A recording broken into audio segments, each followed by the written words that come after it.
ഇസ്രായേലിൻ്റെ ഒരു എനിക്ക് തോന്നുന്നു ഗാസ സിറ്റിയുടെ അടുത്തൊരു തീരുമാനമാക്കി കഴിഞ്ഞാൽ ഇസ്രായേലിന് അടുത്തൊരു ടാർഗറ്റ് എന്ന് പറയുന്നത് ഈ ഹൂത്തികളായിരിക്കത്തില്ല. ഹൂത്തികളുടെ മിലിറ്ററി എക്വിപ്മെൻറ്റ് എലിമിനേറ്റ് ചെയ്യാണ്ട് ഇതൊന്നും നടക്കില്ല.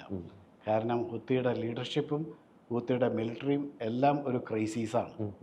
അവർക്ക് തന്നെ യാതൊരു സ്ട്രാറ്റജിയോ ഒന്നുമില്ല. അവർ എക്വിപ്മെൻറ്റ് കിട്ടിക്കഴിഞ്ഞാൽ അടിച്ച് പൊട്ടിക്കുക എന്നുള്ളൊരു എന്നാൽ അവർക്ക് ലൈഫിനെ പേടിയുമില്ല. അവർ മരിച്ചാൽ അവർക്കൊരു കുന്തവുമില്ല. അപ്പോൾ അങ്ങനത്തെ ഒരു കൂട്ടരെ കൺട്രോൾ ഹമാസ് ഹെസ്ബുള്ള എന്നൊക്കെ പറഞ്ഞാൽ they have their own discipline, they are very ruthless. ഇതൊക്കെ അറിയാം. പക്ഷേ എന്നാലും there is some level of strategy. ഹൂത്തീസിനെ സംബന്ധിച്ച് അങ്ങനെ സ്ട്രാറ്റജി ഒന്നുമില്ല. കയറി അടിക്കുക എന്നുള്ളതാണ്. എവിടെ പൊട്ടിക്കഴിഞ്ഞാലും കുഴപ്പമില്ല, അവിടെ അടിക്കുക എന്നുള്ളതാണ്. അപ്പോൾ അത് eventually they will die out. ഇത് കണ്ടിന്യൂ ചെയ്യാനായിട്ട് വളരെ ബുദ്ധിമുട്ടുണ്ടാകും.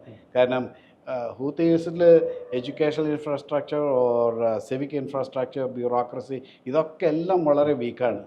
The only thing they have, ഇറാനിൽ നിന്ന് ഒരുപാട് പടക്കോപ്പുകൾ കിട്ടിയിട്ടുണ്ട്. അതിട്ട് പൊട്ടിക്കുക, അതുപോലെ തന്നെ ജനങ്ങളെ കൺട്രോൾ ചെയ്യുക.